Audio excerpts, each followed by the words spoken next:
그 자녀들은 어쩌면은 부모님이 없을 때 더 자기가 원하는 것을 마음껏 하게 됩니다.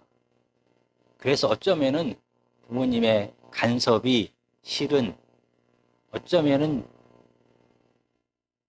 그런 자녀들은 부모님이 없는 세상을 꿈꿀지도 모릅니다.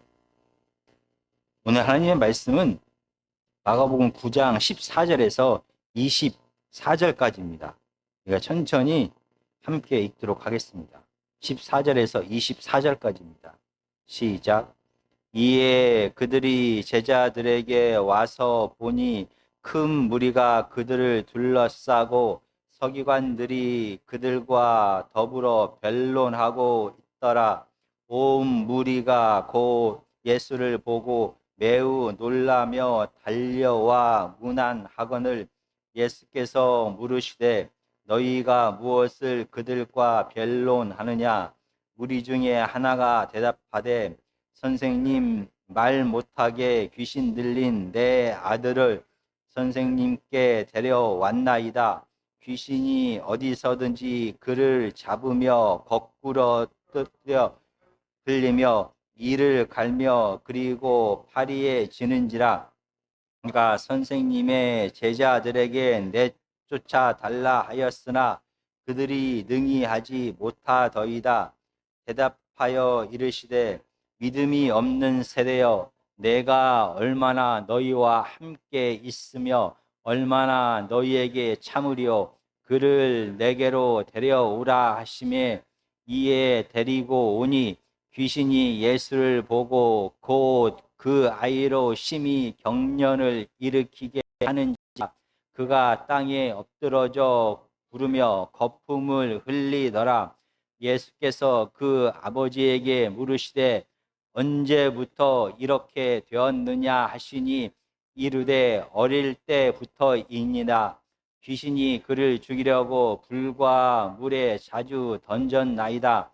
그러나 무엇을 하실 수 있거든 우리를 불쌍히 여기사 도와주옵소서.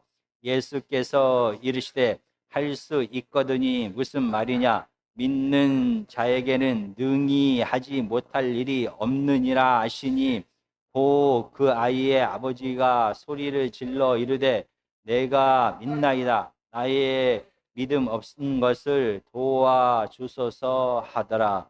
아멘.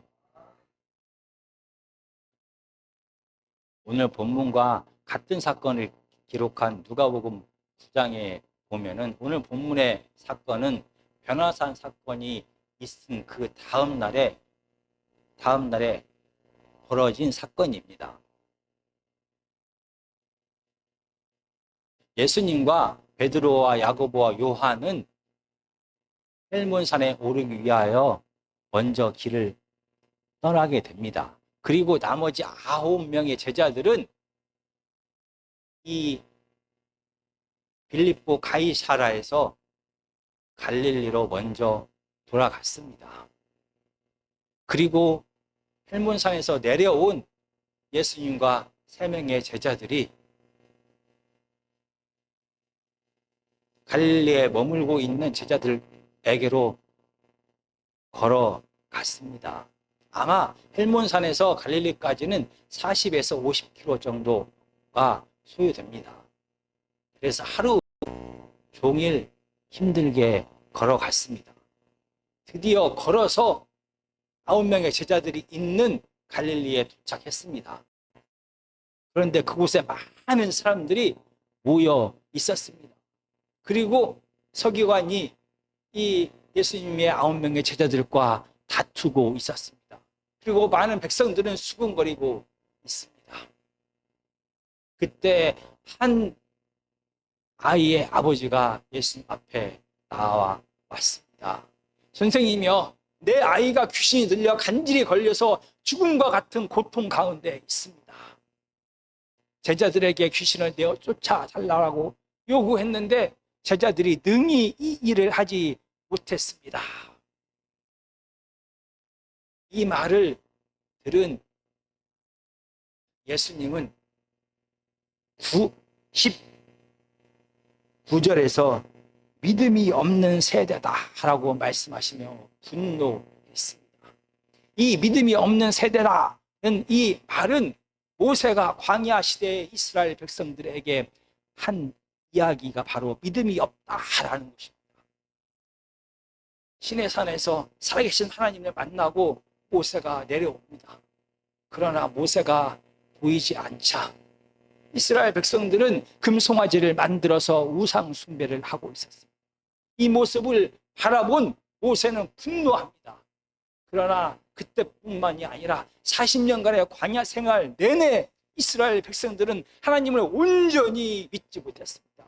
그래서 하나님의 뜻이 아닌 자기의 욕심이 이끄는 대로 불순종하며 살았습니다. 이런 이스라엘 백성들을 향하여 모세는 믿음이 없는 세대다라고 분노했습니다. 오늘 본문에서도 정말로 예수님께서는 변화산에서 헬몬산에서 살아계신 하나님을 만났습니다. 그리고 하나님을 만나고 내려오자마자 같은 이야기를 하고 있습니다. 갈릴리에 모여있는 무리들을 향하여 이 믿음이 없는 세대다라고 분노하고 있습니다. 먼저는 하나님의 나라가 아닌 자기의 이익과 필요가 먼저인 백성들을 향해서 한 말입니다. 또한 하나님의 나라를 거부하고 있는 서기관들을 향하여 예수님께서 하신 말씀이십니다. 그러나 이 믿음이 없다라고 분노하신 것은 직접적으로 어쩌면 제자들을 향하여 하신 말씀입니다. 이 제자들은 지금 예수님과 함께 있지 않은 상황이었습니다. 그러나 이 상황은 많은 무리들이 있고 서기관들이 있고 귀신 들린 자가 있는 이 상황은 예수님의 사역에서 항상 보아왔던 상황인 것입니다. 오늘 본문이 다른 것은 다만 예수님이 그 안에 없었다라는 것입니다. 예수님이 없는 상황에서 이러한 일이 벌어졌습니다. 그런데 마가복음은 계속해서 제자들이 예수님과 떨어져 있을 때 위기의 상황을 만나게 되고 하나님의 뜻을 거역했다라는 것을 계속해서 보여주고 있습니다. 마가복음 1장 35절입니다. 새벽 아직도 밝기 전에 예수께서 일어나 나가 한적한 곳으로 가서 거기서 기도하시더니 기적이 일어나고 나서 예수님께서는 혼자 새벽에 기도하러 가셨습니다. 마가복음 6장 45절입니다. 오병이어의 기적이 일어났습니다. 예수께서 즉시 제자들을 재촉하사 자기가 무리를 보내는 동안에 배 타고 앞서 건너편 벳세다로 가게 하시고 무리를 작변하신 후에 기도하러 산으로 가시니라. 기도하러 예수님께서 혼자 광야로 산으로 가셨습니다.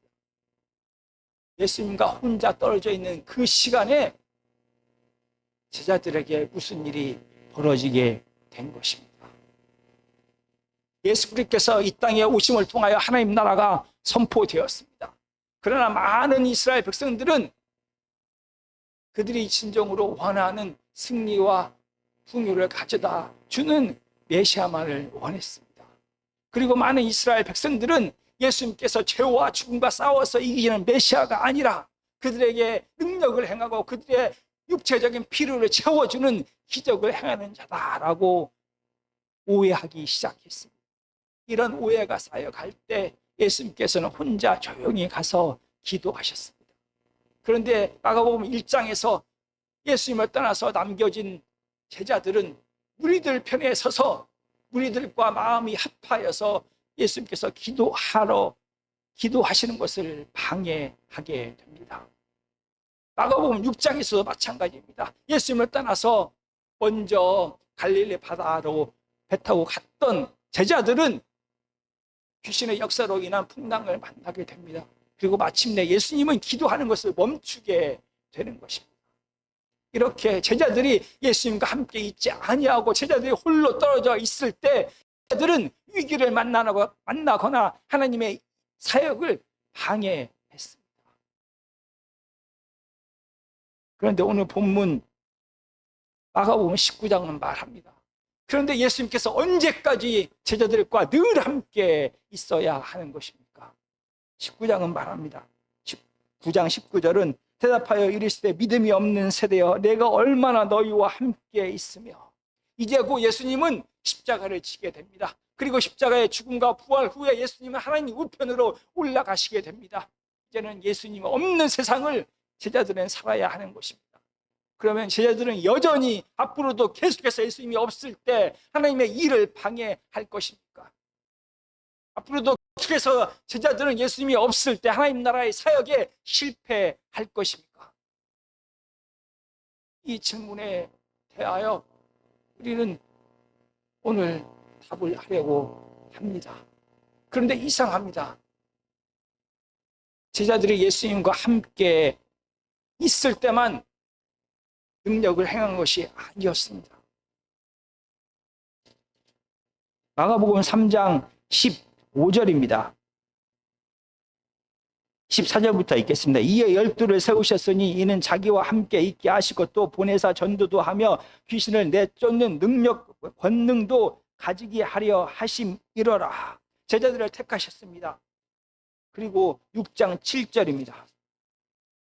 이에 모든 촌에 두루 다니시며 가르치시더니 12 제자를 부르사 둘씩 보내시며 더러운 귀신을 제어하는 권능을 주시고, 13절입니다. 많은 귀신을 쫓아내며 많은 병자에게 기름을 발라 고치더라.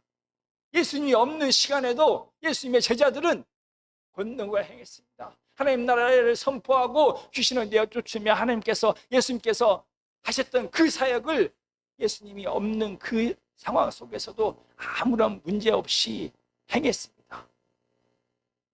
그런데 왜 오늘 본문에서는 그들은 예수님이 없는 상황에서 이 귀신을 내어쫓지 못한 것입니까?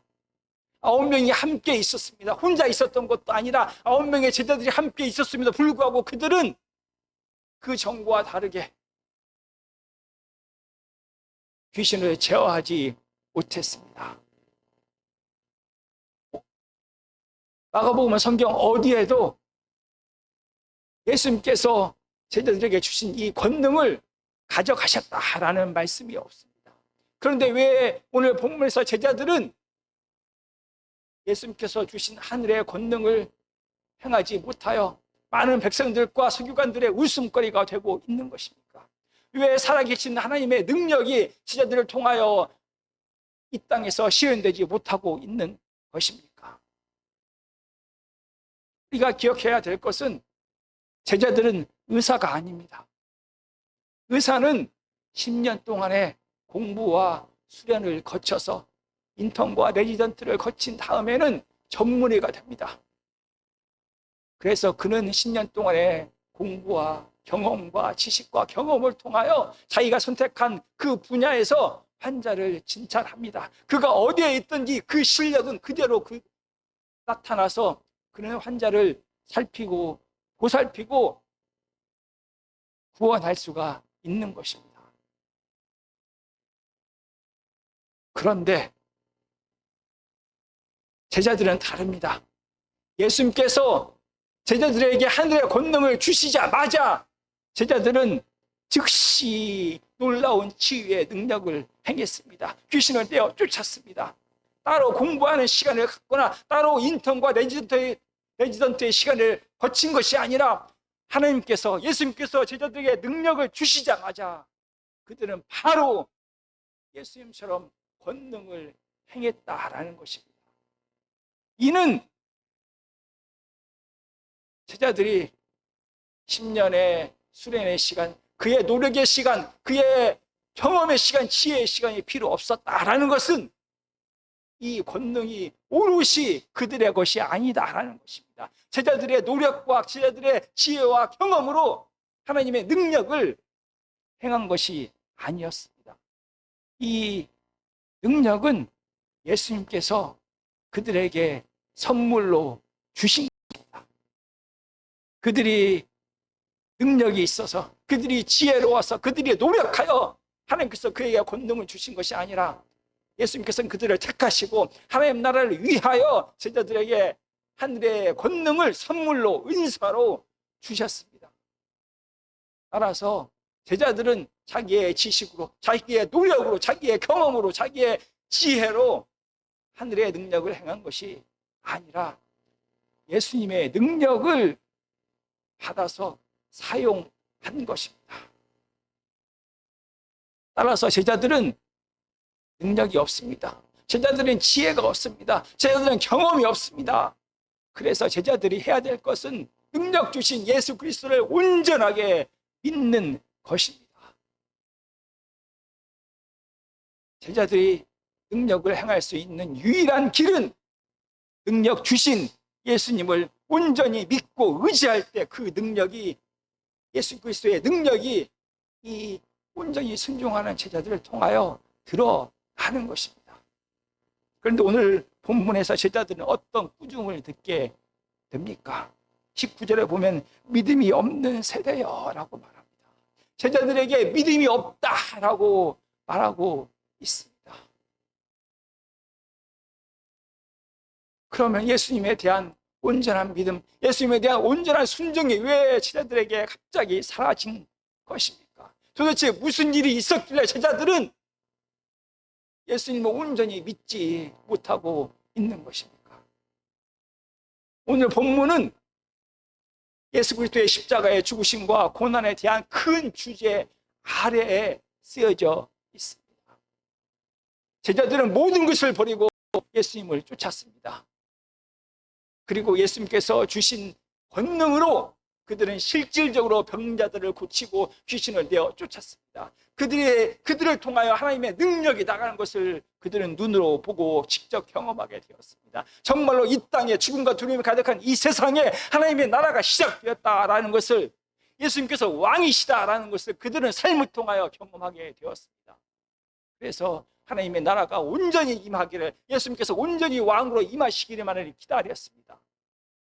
사실은 예수 그리스도를 통하여 그들은 승리와 번영과 풍요를 기다리고 있었습니다. 그런데 어느 날 갑자기 예수님께서 말씀하십니다. 나는 너희들이 바라는 것처럼 정치적이고 군사적인 왕이 아니다. 나는 고난의 종으로 이 땅에 왔다. 내가 온 세상의 죄를 대신 짊어지기 위하여 십자가에서 죽을 것이다 라고 말씀하는 것입니다. 그리고 나뿐만이 아니라 너희들도 세상에 대한 탐욕을 버리고 예수 그리스도처럼 나처럼 십자가의 길을 따라가야 한다라고 말씀하십니다. 승리와 번영을 꿈꾸던 제자들은 정말 그 꿈이 완전히 사라져 버렸습니다. 예수님께서 이렇게 처음으로 죽음에 대하여, 십자가에 대하여 말씀하신 그 이후로도 계속해서 제자들은 예수님의 메시아 되심을 인정하면서도 예수님의 십자가의 죽음과 부활을 계속해서 거부하고 있습니다. 세상에 대한 욕심을 버리지 못하는 한, 예수 그리스도의 십자가의 죽으심을 그들은 받아들일 수가 없었습니다. 세상에 대한 욕심이 계속되면서 결국은 제자들의 마음속에서 예수님에 대한 믿음이, 온전한 순종이 사라져 버렸습니다. 제자들은 의사가 아닙니다. 자기 지혜와 경험과 노력으로 환자를 고치는 것이 아니었습니다. 예수님에 대한 믿음이 사라져 버리자 예수님께서 그들에게 선물로 주신 하늘의 권능이 사라져 버렸습니다. 그들은 귀신 앞에서 두려워 떨 수밖에 없었습니다.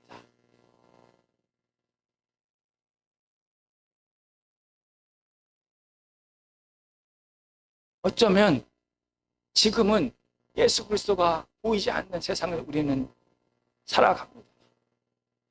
예수 그리스도의 죽으심과 부활을 통하여 하나님의 나라가 시작이 되었습니다. 그래서 이 세상에는 지금 세상 권세를 잡은 마귀와 하나님의 나라가 계속해서 전투를 하고 있습니다. 그런데 그 하나님의 나라를 이 땅에 가져왔던 예수님께서 내가 마지막 때에 다시 와서 온전한 하나님의 나라를 성취하겠다라고 말씀하시고 아직 오고 있지 않습니다. 우리는 예수님이 없는 이 세상을 살아갑니다. 예수님이 없는 하나님의 나라가 지금 이 땅에서 진행되고 있습니다. 그래서 죽음과 죄와 싸워야 하는 사명을 우리는 갖고 그 사명과 싸우며 살아갑니다. 예수님이 없는 세상을 우리는 어떻게 살아갈 수가 있습니까? 예수님이 없는 세상을 우리는 어떻게 견딜 수가 있는 것입니까? 마가복음은 사람들의 실패에 대하여 반복적으로 처음부터 끝까지 보여줍니다. 하나님의 예수 그리스도의 선택을 받은 제자들조차 연약하고 쓰러지고 계속 실패합니다.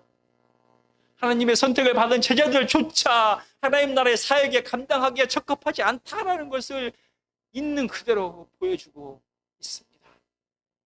그러면서 마가복음은 반대로 이 하나님의 나라를 시작하신 이도 예수님이시고 이루어가는 이도 예수님이다라는 것을 보여주고 있는 것입니다. 모든 것을 예수님께서 하셨습니다. 죄와 죽음과 싸워서 십자가에서 죽으신 분도 예수님이시고 죄와 죽음과 싸워 이기신 분도 예수님이십니다. 예수님께서 다 하셨습니다. 그럼 연약한 우리는 무엇을 해야 합니까? 힘이 없는 우리는 무엇을 해야 하는 것입니까? 우리는 이 능력의 예수님을 믿고 의지하고 붙잡아야 하는 것입니다. 우리는 예수님을 온전히 믿을 때만 이 죽음과 두려움이 가득한 세상을 견디며 살아갈 수가 있습니다. 그런데 이 믿음마저 우리의 것이 아닙니다. 세상 사람들의 소리와 내 안에 있는 탐욕이 예수 그리스도에 대한 믿음을 흔들고 있습니다. 제자들조차 흔들렸습니다. 제자들처럼 우리들도 흔들리고 있습니다. 믿음조차 내가 지킬 수가 없습니다. 내 것이 아니었습니다. 그러면 어떻게 해야 하는 것입니까? 24절입니다.